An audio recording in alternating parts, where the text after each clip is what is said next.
David King, welcome back to the means test. You've been everywhere, G. It's great to see you. Great to be back and talking a bit of footy, and it's nearly upon us. We've been watching trainings and meaningless sessions here and there, and we've heard everyone from coaches to players to new captains and all the fans. We're all excited. We're all excited for it to get started on Thursday night with a cracking opening again. We just were at the back, weren't we? We were half. It was like a therapy session with Sam Edmund down the back. He's, we'll get this job done this week, won't we? Won't we? Help me? Well, we will surely. So I'm wrapped. I'm excited that it's upon us, Gerard, and I'm sure you are too. We've got all of our categories: the big issue, the pressure index, the preliminary final integrity, the debate. You've added Australia here or there, so you're entitled to do that, I suppose. And I hope you've prepared some seedings for us. But every means test starts with the King's Gambit. Here comes King's Gambit. He's exploding down the outside in this trial. He heads them off, and look at him gap this field late, King's Gambit. Great trial. I think he's going to win the Golden Slipper. Going to win. I know someone who's on it anyway. So... Have you got any money on it yet? I don't. Where's the lack of support? I know. We talked about this horse ages ago. I think his trial's been better than any of the warm-up races. Really? Well, you know more about it than me. That's exciting. Yeah. I'm on a little $10. All right. That makes we'll be midway through North and West Coast when King's Gambit. I'm doing that game. Start. Yeah, so am I. That's a distraction I don't need. I'll text you. The King's Gambit is surely the expectation that has built around this. So nobody's done more of the preparatory work than you, going out to the summer trainings and seeing how it's all come to be. Feels like there's an impatience for it. I think there's an impatience for it in clubland. I think there's a really clear view that we could have started a couple of weeks ago. I suspect in future we will. It feels like the coordinated weekend of practice matches is just a bit of a waste now. And when you put the jumpers on, we should be putting them on for real. So do you think that we will have no practice match I think we'll series? have the match simulation. What's the last one? The first one. The first one. Where you can play 6 quarters or 8 quarters or however you want to set it up. Yep. I think we'll have that. And then I think rather than a coordinated round of preseason matches, we'll just hit it. I think that's where we'll head. Yeah, I've always been a believer that I think the greater the mystery, the greater the start. Just let teams play amongst themselves. They're not allowed to cross over until round one, and it's all systems go, and everyone's flying blind. But what we do, I think there's been a lot of interest from the fans this pre-season. So getting out to training, I have never seen so many people. It's absolute rusted on fans, no doubt. But even passers-by find themselves just wandering over and, or putting their walk to 9:30 Monday morning instead of 7 o'clock in the morning, just to have a look at how the D's are going. Just to have a look at what's Craig McRae doing this year, and how healthy are the boys and all those sorts of things. So I think you learn a lot going to pre-season training. I think you give the coaches and the clubs the full respect that they deserve. If you're going to talk about their jobs and their livelihoods, make sure you've done the research. And, sometimes we say things during the 2022 season that you've got to front up and have a chat about, Gerard, whether it be positive or negative. And I think the players appreciate the fact that you're there to actually give them a closer look at who's flying and who's not. And it is amazing. I saw most sessions with Josh Gablitz from AFL.com, and the clubs are so open at the moment. I think they've embraced the media for the first time that I can recall to let you in and give you different access. And obviously spent a week at the Gold Coast Suns, which was terrific. It was just a bit of an eye opener. I mean, a lot of things are what you expect. Game days, what you expect, and the things they look at are similar things to what we look at. Numbers driven, but not necessarily spoken to the players. Talk a different language to the players, but they all use the same term. They use different terminology for the same purpose. So what's called one thing at Hawthorn will be the same thing at the Gold Coast, but under a different name. But in the end, I think every club's trying to work out how they achieve the same goals, whether it be with the ball, without the ball, that clearance, in the structural sense, with their talent group. So I think that's often forgotten, is that there's no one way to play. There's no right way and a wrong way. It's what you've got on hand, your 44 guys that you've got in front of you, how can you get them to somehow match your philosophy? And I think that's been a real challenge and part of the art of coaching, and that's why the best are so good. And so what we get in the opening round when all of that ties together, because of the atmosphere around it, the conclusions are going to be drawn, and like the ramifications out of round one, I think are going to be huge, real or imagined. And sometimes you can imagine these things into being real. It's one of 23. So I'm so interested what the additional round does to the dynamic of the season, to the sort of the longevity, it's been able to sustain throughout. I think one game is significant, and if one becomes two in future, how are you set for round one and what's going to play out before us? Yeah, it's a cracking fixture. They've done an amazing job to get the year off to a flyer. It is. Look, it's incredibly difficult to argue that round 23 is important as round 1 or round 2, because after 8 rounds, we know that the top 8 pretty much is settled. After 8 weeks, that if you're outside of the 8, there's probably only 1, maximum 2 changes, and it's not going to come. 1 through 5 is generally pretty set, and everyone will come back at me and say, "Well, Carlton were 8 and 3." I get that. They come from a long way back, and there was the first year under Michael Voss. There was still a few things going on. They were bludgeoning teams last year, so I think pressure builds so quickly these days. Externally, we build the pressure. I mean, you wouldn't want to be Port Adelaide starting 0-2. You just wouldn't want to be. And then what that does in terms of the group losing faith in the direction and the absolute buy-in, once it drops from 100% to something else, you are gone. So I'm a massive believer in getting off to a great start. Now, I don't think the very best teams are too fixated with being 10-0, 8-0.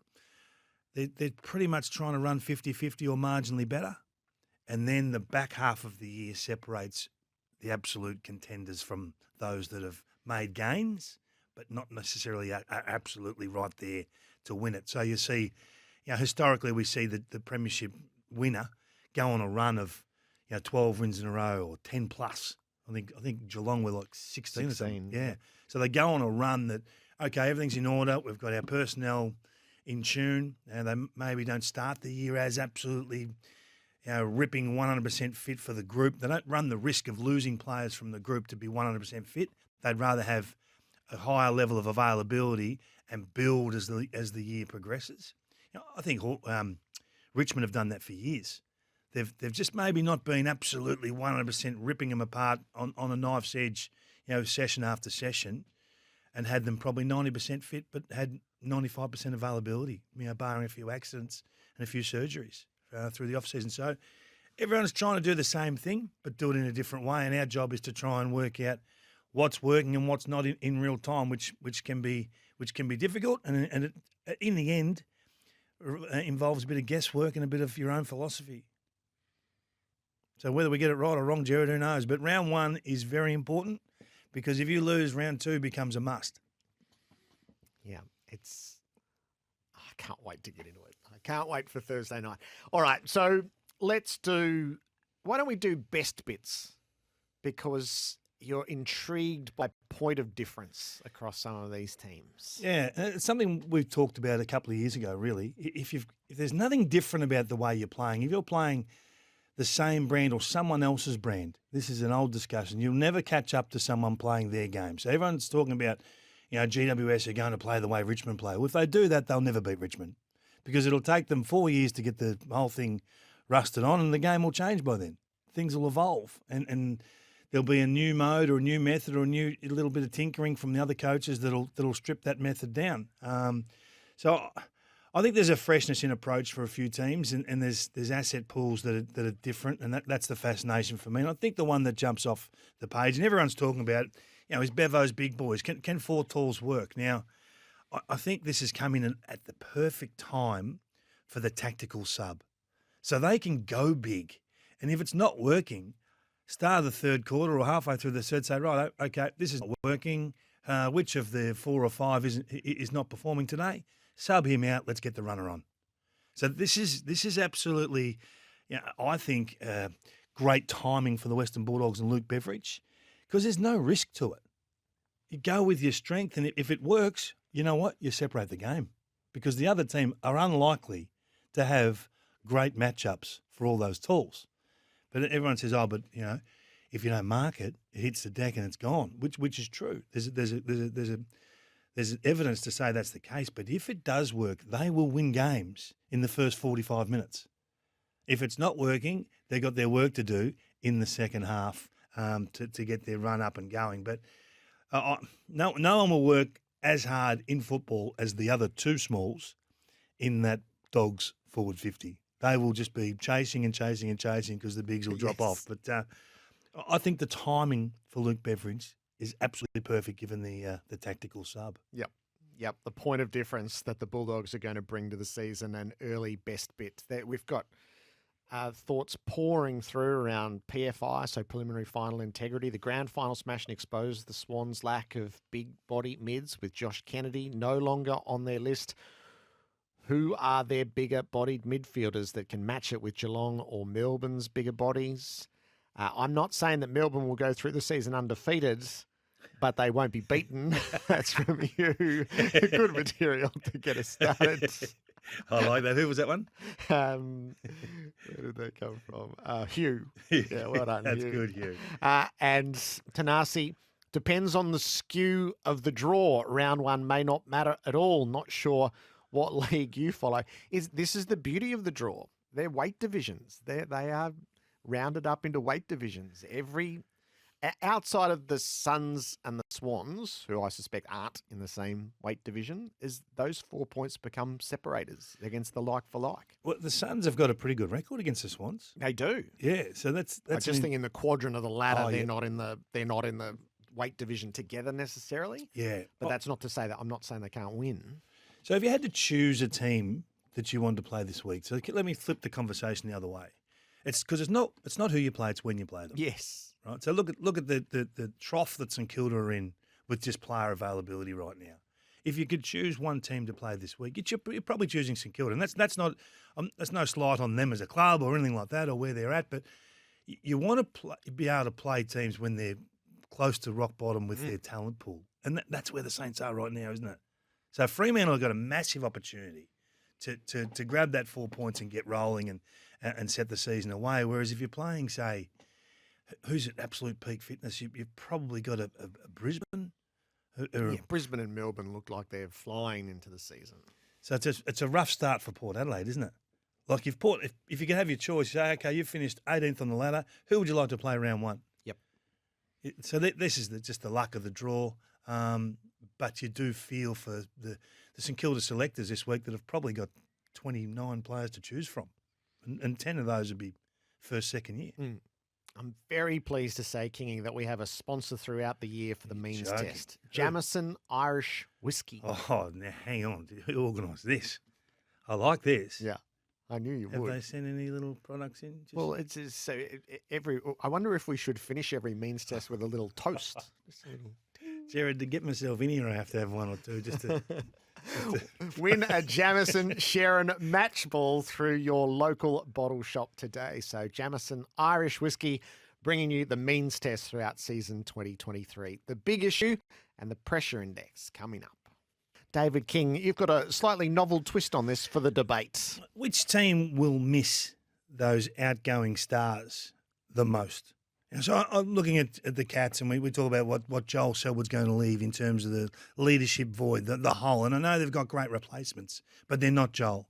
And in that grand final, he was huge. Early in that game, he was huge. I know Patrick Dangerfield was just as big, but this is the level of play we're talking about. So how much will the Cats miss someone like that? The Pies miss Grundy. Will they get to a point? It's easy to say, but he wasn't there for most of last year, and but what happens when they start getting beaten in the ruck and the game's played the other way, and all of a sudden the only way they can score is by counterpunch? There is no other option. How much does that hamstring the coach? Taranto and Hopper leave GWS, and it's all good when they're going. We've got all these picks coming in. And what if Callahan's just not ready to run that midfield just yet? What if he's just a year shy? What does that do to their fortunes? I know they've got other replacements, and they've got guys like Steve Cannelio who can go in, and they know Tom Green's going to be a top liner. But are they absolutely there right now? Are these calls early? McStay at Brisbane. I mean, that happened so quickly and so easily for McStay to get out of there. I know Brisbane wanted to keep him, and they fought and fought and fought for the first half of the year, and I just think they threw their hands in the air and said, he's gone. So Hipwood now and Danaher, can they get it done? And I know Gunston goes up there and it's all talking about positive at the moment, but at what point will they say, you know what, I miss you? The D's, Jackson, they fought and fought. He's gone. And now it's a different look. So I just wonder, we always talk about the clubs that they've gone to, but what does it leave behind? What's in the wake of those departing stars from the clubs that they've left in the off-season? Have you got a hunch who might miss someone the most? So you had Rankin and the Suns on the list, didn't you, as well? Yeah, because he was such a spark scorer for them. You know, he only kicked sort of 25-odd goals, I think. It was high 20s. But all of them were pretty much his own doing. He created the goal. There was no, Joe the Goose over the top. That's a stroll in systematic goal, not like the, over the top, the Dusty stroll into the goal square and Richmond on counterpunch. It was like forward stoppage or crumb or a little bit of brilliance. So we all know that they're going to miss him. The one for me that I think that the Western Bulldogs have always been built around this elite midfield and just volume, and they just keep getting deeper and deeper and deeper. They've lost two midfielders in Hunter and Dunkley. Dunkley's their defensive midfielder. He's the one that will go both ways and put pressure on. If you lose that and your midfield sort of wobbles a little bit and your talls don't work, what have you got then? So you're going to ask Bontempelli to play more of a true clearance player role, which he hasn't played last year. That hasn't been his go. So you see the magnet then think, that'll be fine, that'll be okay. But it hasn't been that role over the last 12 months. He's not really that clearance beast that we saw 3, 4, 5 years ago. So I'm fascinated to see what the outgoing does rather than what the incoming does. Yep. We always talk sugar at this stage of the year with what's coming in because you just think they're going to be a 9 out of 10 performer. But what does it leave behind? The big issue? You're turning curator on me here, are you? No, I'm not turning curator. I am concerned about the MCG surface. I mean, a repair job that started less than 2 weeks ago.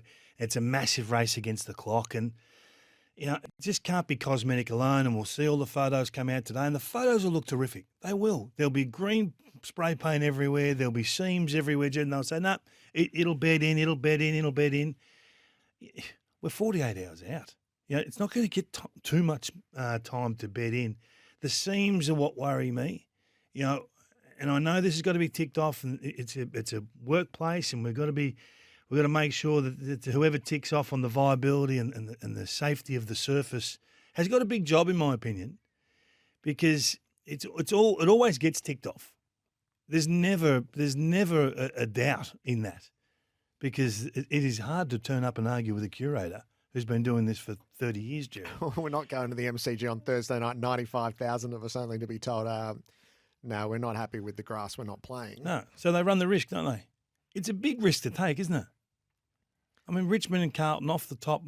I'm fearing that on Friday morning we'll be talking about a shifting surface, and not shifting like the good old days at Eddie had way back when, or Colonial or whatever it was way back when, but just those seams. They do cause problems, and I know no one wants to talk about this stuff ahead of time, but there's only 1% when you're providing a safe workplace like this, and that's 100%.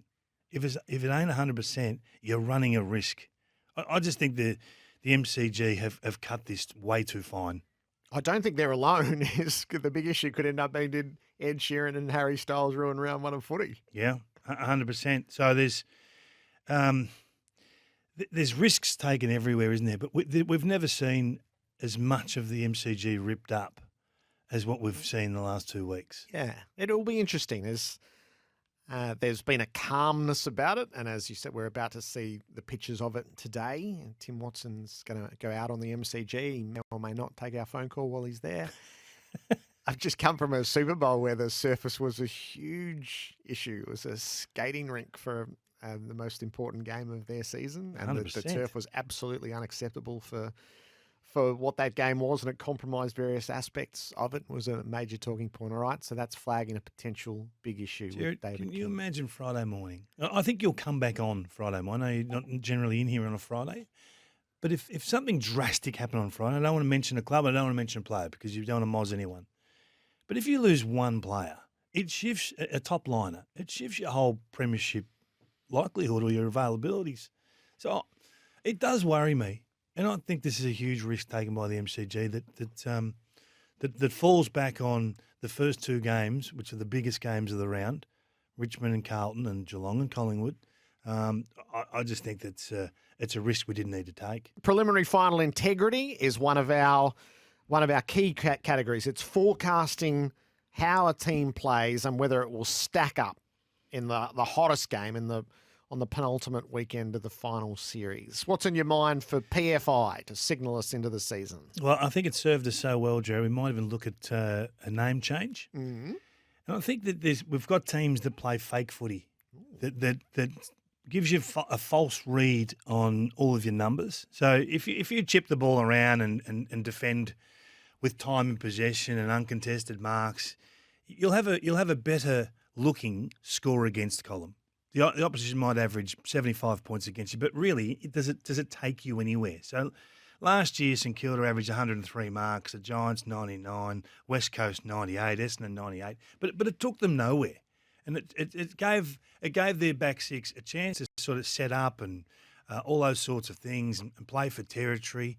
But when finals come around, it's generally 50-50 time in possession. Teams that are going to move the ball with aggression, and your back six actually have to stand up. They don't get that same protection. So what you set up for the home and away season, and Richmond did this back in 2016, and they said, we've got to go away from that. And they radically changed the way they played because they were playing fake footy. And Damien Hardwick had the courage to say, we're just going to take some risks now. We're going to go. So this season, I'm fascinated to see which teams persist with that fake footy model that ultimately will take them nowhere. And we labelled Fremantle halfway through last year playing that. And everyone says, but they've got the best defensive numbers in the comp. Look at their points against. It's not the number of your points against, it's how you achieve that. So Geelong have probably had the best defensive number, or they would have been amongst top 2 or 3 for the whole year. But they did it taking risks and saying to the back six, hey, if we turn it over, just fight the fight. We'll trust you, we'll back you in. You'll see Melbourne do more of that this year. Melbourne's off-season has been about go, take territory, take risks, use corridor. Let's excite, let's explode. So I think Richmond and Geelong over the last 3 or 4 years have shown that if you're not prepared to do that, and you're going to leak some goals at times, because that's footy. But if you're not prepared to give that trust over to the players and your system, then you can't win the flag. You can't win a preliminary final. You can't win big finals. You might win an elimination final, but ultimately it's taking you nowhere. So that's a big watch for me. And only a fool really would initiate that brand and not trust the players or trust the system. So let's wait and see who that is. We don't have the answer today, but let's wait and see who that is. That'll be preliminary final integrity, PFI, that we run throughout our means test this season. So the pressure index, which sits at Alberton, and it's a big day for the concussion debate. The AFL has released its strategic plan on what it wants to do around concussion. Andrew Dillon's going to join me at 11 o'clock to tell you about it and to answer some of the key questions that are contained therein. So we'll drift towards that in our means test to set up round 1 of 2023. Matthew Richardson, the Chief Executive of Port Adelaide, David Koch, the Chairman, with Dwayne yesterday, is how Port Adelaide intends to manage the last year of the Ken Hinkley contract, and whether Ken, who's committed himself to winning the next contract, can do so, or whether the pressure that builds around these things consumes the club and the coach. The most recent examples we've had of long-term coaches in the last year of a contract are Leon Cameron at the Giants and Nathan Buckley at Collingwood, and really they were both over by halfway. Don't set up the long goodbye. would be my approach. We're going to be finger on the pulse with this, and if a decision needs to be made, at that stage we'll make it. But we hope to not have that discussion until at least August. I'm always fascinated by the language of businessmen who think that football clubs can just be run like other businesses. They're unique setups, football clubs, and you're dealing ultimately with people, your people, that have been there a long period of time, such as Ken. I hope that Ken survives. I hope they have a great year because they can play some breathtaking footy. But we all know if they are 1-4 after 5 weeks, then sometimes you've got to say, we're not getting to that prelim, we're not getting to that grand final and make a call. Now, it's a horrible call to make early. I get that. But this is where they've put themselves. I always think you've got to have a payout involved when you sack a coach because you've got to give them the ultimate faith in terms of a contract until you pull the pin. It's too neat a model to say, yep, no, he's just run his contract out and we're terminating and we're moving on. It very rarely happens like that. So it's going to be a watch for us all. But as soon as they don't think he can make a prelim at minute, that is such a high bar, isn't it? It's a reality, but it's a high bar. And when you've got Brisbane in Adelaide week 1, Collingwood at the G week 2, the Showdown week 3, off to Sydney for the Sydney Swans week 4, and the Western Bulldogs, the tall dogs, coming over for round 5, gather round. My God, we might need to gather around Ken that week because that is an awful start to the year. But just don't set up the long goodbye. It serves no purpose. Win early, win often is sort of the only real way to navigate it because everyone will tell you in hindsight that it is a living, breathing thing, that pressure around the coach. So you just have to be out in front. You have to be winning. There's absolutely no strategy other than winning because Ken needs the opportunity to do the job this year to win the job. But if things conflate where you never actually get that opportunity, and that's what we lived through with Leon Cameron last year, that it wasn't set up for him to achieve. They actually weren't set up to be successful in the last year of his contract. That was a really curious scenario. But the only way to navigate it is to be out in front of it winning. So that would be my question back to Koshy. Okay, 1st of August. Where does he need to be?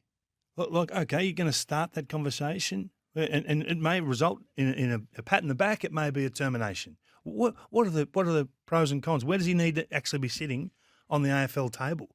I mean, if you're starting that conversation, he hasn't said, let's wait to the end of the set. Let's wait till it's all run and done. I hope for Ken that they get the chocolates in a couple of early games and this pressure's just at least delayed to the bye. But it's a hard space to live in, isn't it, in a 2-team town? I think Adam Simpson will be under the same pressure. If he can't show that he's the rebuild coach, and it's difficult because you've got a premiership coach, someone that's a major part of your history. Players love him. They've been incredibly successful until they haven't been the last 18 months. I think he'll be under similar pressure if things go against him early in the season, and those stars of yesteryear or the last 4 to 5 years are not the same player anymore. There's a lack of talent there on that list, particularly at the younger end. And we all keep talking about Sam Mitchell and where to go. I mean, I think he's just got to show that, not that there's light, is that how long is the tunnel? Like, have they set up for light at the end of the tunnel? Will be 5 years away. Yep. I mean, that's a big gamble, isn't it?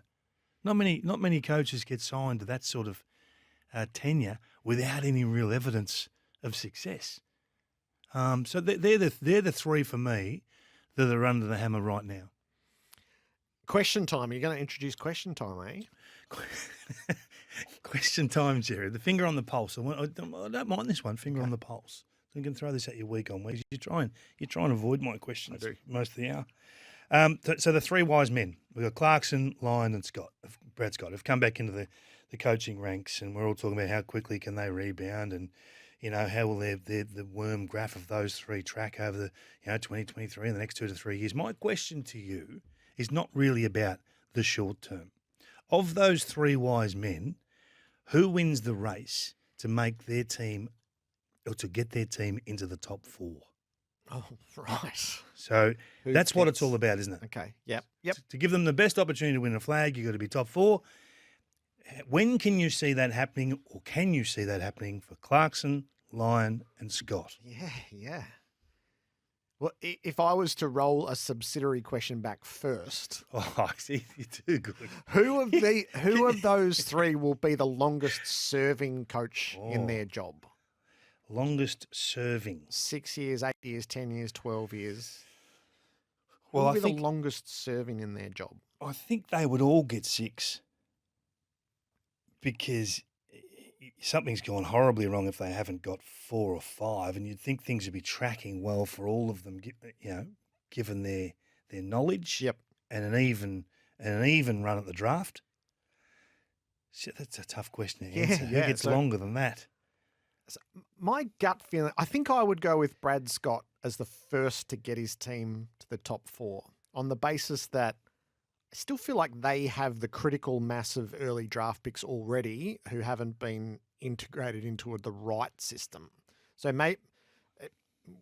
top 4 is such a high measure, isn't it? I think they'll be the quickest to be a credible contending team of those 3, I think, because that grunt work in the draft has been done. There are elements of their game that we like, and then there's been this glaring hole in their game across a number of years, which clearly is Brad's fixation, and so it should be, the defensive integrity. If you're looking at the racing form guide, Brad has never had a team finish top 4 at the end of the home and away. Yeah. He's made prelims, but not finished top 4. Yeah. So Jason Richardson would put a line through that form and go and track back to the other 2. Yeah. Because whilst the talent may not be there, there's evidence they get the absolute most out of that talent, particularly Ross. And Clarko probably started with a suite of players that was a bit stronger than the average. Yep. And I see that at the Kangaroos. I see a lot of players 21 and under that, if it is to be a 6-7 year journey, they'll still be there. So that's a big starting point, isn't it? Yep. That you can guarantee that if those players are around the mark and being AFL average for their position, they'll still be there. So the volume of talent, I think, will be a bit deeper. Mm-hmm. Well, potentially. maybe float that out to you. A few minds. Finger on the pulse. Clarkson, Lyon or Scott, who gets their team to the top 4 or first. None. Or none of the above. None of the above. What's it, Brewster's Millions? None of the above. Who is the certainty this round, David King? Through circumstance, I think Fremantle will get St Kilda at Marvel in the last game of the round. Yours? Oh, no, I haven't got that far yet. Seedings? You're a freak. Seedings, 4 up. Are you going to take it seriously this year? Well, you be the judge. I've got King's Gambit at 4. It's a big week for King's Gambit. Big week, the Win Golden the slipper. Slipper. He's the 4 seed. 4? I've got Collingwood at 4. I'm maintaining the faith. Yep. I'm going to put Carlton at 3 on the way to Thursday night. Richmond, but they're a risk. I can see it either get boom or bust at the Tigers. 2, I'll go Geelong. Brisbane for me. This has to be the year they make the grand final, and it has to be the year. It has to be one of either the next 2 years where they win it. I have a feeling we're unified with the 1 seed coming into the fresh year. Melbourne. Can't help but love them, Jared. So, second year running, it sort of revolves around them. You have to start taking these seedings seriously. Come on, King's Gambit. Imagine next Monday wins. if we can open the means test with a retire, Golden Slipper actually. winner. I might retire. That's the means test, the first for 2023.